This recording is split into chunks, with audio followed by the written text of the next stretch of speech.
அஸ்ஸலாமு அலைக்கும் வரஹ்மத்துல்லாஹி வபரகாத்துஹு. இந்த வீடியோல நம்ம எத பத்தி பார்க்க போறோம் அப்படின்னா, பொறுமைய பத்தி தான் நம்ம பார்க்க போறோம். பிரச்சனை வரும்போது நம்ம பொறுமையா இருக்கணும் அப்படிங்கிறது நம்ம எல்லாருக்குமே தெரியும். ஆனா எந்த நேரத்துல நம்ம பொறுமையா இருக்கணும் அப்படிங்கிறதுல தான் நம்ம விஷயமே இருக்கு. இப்போ வந்து ஒரு பிரச்சனை வருது அப்படிங்கும்போது நம்ம ஆரம்பத்திலேயே நம்ம என்ன பண்ணுவோம்? ஏன் நமக்கு இந்த பிரச்சனை வருது? எதுக்கு வருது? நம்ம என்ன தப்பு பண்ணோம்? அப்படின்ட்டு ஆரம்பத்துல இருந்து நம்ம புலம்பி தீர்த்துருவோம்.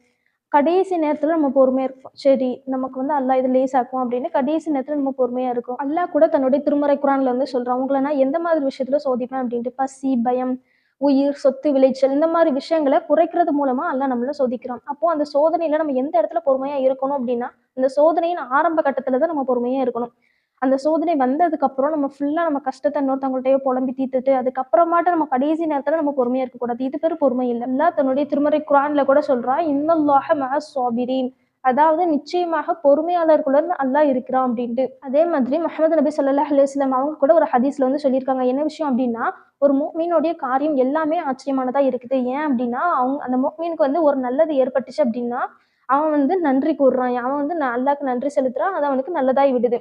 இதே அவனுக்கு ஒரு தீமை ஏற்படுது அப்படின்னா, அந்த நேரத்துல அவன் பொறுமையா இருக்கான். அதுவும் அவனுக்கு நல்லதாகி விடுகிறது.